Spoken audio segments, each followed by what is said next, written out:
یوسف علیہ السلام ورونو په دې قافلې والا باندې په ډیرو کمو پیسو خرڅ 20 درهم وي یا 22 درهم وي یا 40 درهم وي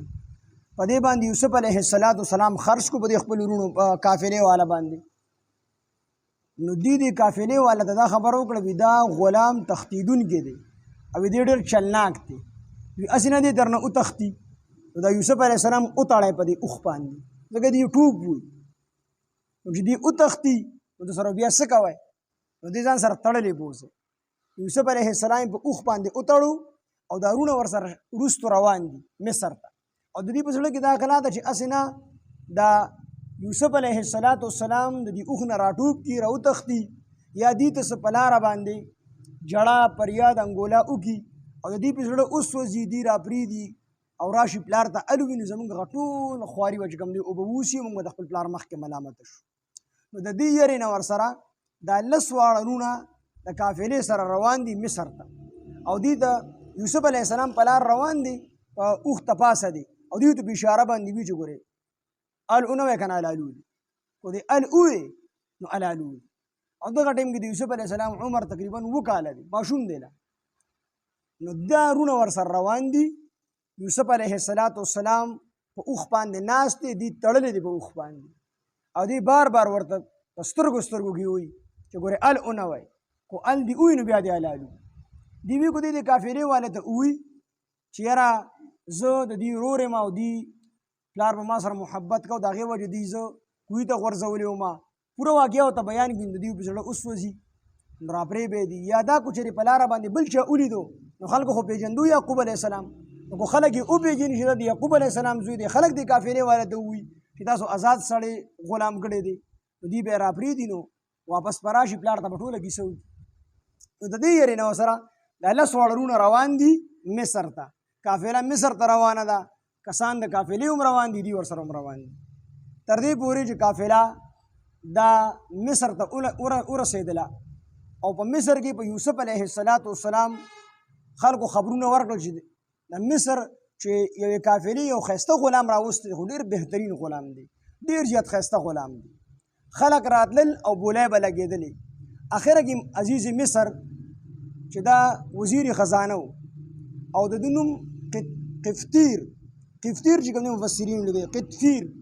قطفیر نوم د دې عزیز مصر دا وزیر خزانه د مصر دی راغی او د یوسف علیہ السلام د سرو زرو سره وتړو او بیا د سپینو زرو سره وتلو او بیا یې د ریشمي کپړې سره وتلو خو چې کوم قیمتي څیزانو د لال او جواهراتو سره وتلو مشکو د انبرو سره وتلو چې کوم قیمتي څیزانو د هغې سره به یو طرف ته به تله کې هغه کېښودو بل طرف ته به یوسف علیہ السلام کېښودو هغه به یې قافلې والا ورکړو بیا بل قیمتي څیز بیا راوړو یو طرف ته یوسف علیہ السلام بل طرف ته قیمتي څیز هغه به یې قافلې والا ورکړو دواړه به یې برابر سرابر کړل د سرو سره یو پې راوتلو بیا د سپینو زرو سره وتلو بیا یې د لال او جواهراتو سره وتلو بیا د مشکو د انبرو سره وتلو بیا د ریشمي کپړې سره وتلو د ټولو قیمتي څیزونو سره یوسف علیہ السلام وتلو او هغه قیمت او هغه څیزونه یې قافلې ته حواله کړل قافله لاړله او عزیز مصر قفطیر دا یوسف علیہ السلام ځان سره راوستو او خپل کور کې ورله ځای ورکړو الله داسې ذات دی چې د کوهي نه یوسف علیہ السلام راوچت کو او د عزیز مصر چې هغه د مصر وزیر خزانه و د هغه په کور کې ورله ځای ورکړو او عزیز مصر راغی او خپلې بیبي د دې بیبي نوم یې زلیخا وه دا خو واقعه مشهوره ده خلک وایي کیسه ختمه شوه تا ته پته ونه زلیخا ښځه وه سړی نو زلیخې ته عزیز مصر ووایي چې دا ګورې د عامو مریانو په شان مرۍ نه دی د عامو غلامانو په شان غلام نه دی دله بهترینه ټکانه ورکړه او مفسرین لیکلي چې دی بې اولاده و خپلې بیبي ته وایي چې دا غلام ښکلی وساته خوراک څښاک اغوستل او پخپو کول د دې ټولو څیزونو یې ښکلی خیال وساته ښکلی ځای والا ورکړه د عامو غلامانو په شان د سلوک به د ده سره نه کوي عبدالله ابن مسعود رضی الله عنه فرمایي چې 3 سړي یعنی 3 کسان دا په ټوله دنیا کې ډېر زیات عقلمند دي او دا ډېر معرفت شناس دي پېژندونکي دي یو عزیز مصر عبدالله بن مسعود رضی الله عنه فرمایي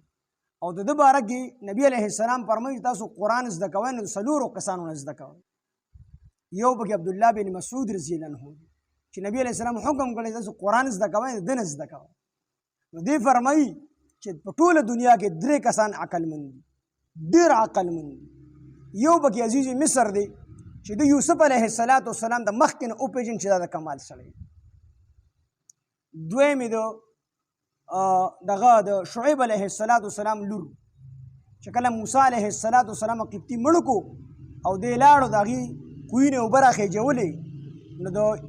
دغه لور چې و د شعیب علیه السلام هغې وپېژند او پلار ته وي بابا جانه ته خو به هسې یو نوکر نیسي، دا سړی په مزدورۍ باندې ونیسه، دا سړی ډېر امانتدار دی. وی هغې چې کوم دی پېژندلی و. او دریم ابوبکر صدیق رضی الله عنه دا هم ډېر عقلمند و چې ده په خپل ژوندانه باندې حضرت عمر رضی الله عنه خلیفه جوړ کړ چې زمانه وروستو به حضرت عمر رضی الله عنه خلیفه. عبدالله بن مسعود رضی الله عنه فرمایي چې په ټوله دنیا کې درې کسان دا ډېر عقلمند دي او دا کسان یې چې کوم دی ښودلي. نو عزیز مصر راغی خپلې بیبي ته یې ویل چې ده به ډېر زیات خیال ساتي، د غلام د عامو غلامانو په شانتې مه ګڼه، دی به موږ له آینده زمانه کې ډېره نفع راکړي یا به دی موږ په خپل زوی سره ونیسو. یوسف علیه السلام په دغه کور کې تربیت کېدو او بیا وروستو د عزیز مصر دی پکې جیل ته لاړ، اوږده واقعه ده. د هغې نه وروستو بیا دی وزیر خزانه جوړ شو د دې خوبونو د وجې نه. او بیا چې کله د دې هغه بادشاه هغه مړ شو، د بادشاه نوم یې ریان بن اسید و. د مصر چې کوم بادشاه و ریان بن اسید د هغه نوم و. او دا بادشاه بیا وروستو د یوسف علیه السلام باندې مسلمان شو، ایمان یې راوړو او د هغې نه وروستو د یوسف علیه السلام په مخ کې بیا دی وفات شوی دی په حالت د ایمان کې. یوسف علیه السلام نوم بیا الله تعالی وزیر خزانه په کور کې تربیت وکړو او د هغې هغه چل ورته الله تعالی وښودو، د هغه خبرې الله تعالی ورته وښودلې، هغه چل یې زده کړو، هغه علم یې زده کړو. نو بیا وزیر خزانه شو او د هغې نه وروستو چې وزیر خزانه شو د بادشاه سره به کېناستو وپاڅېدو. نو بیا الله تعالی ورته د غونډ مصر بادشاهي ورکړه. دا ټوله واقعه به نمبر په نمبر باندې بیانېږي.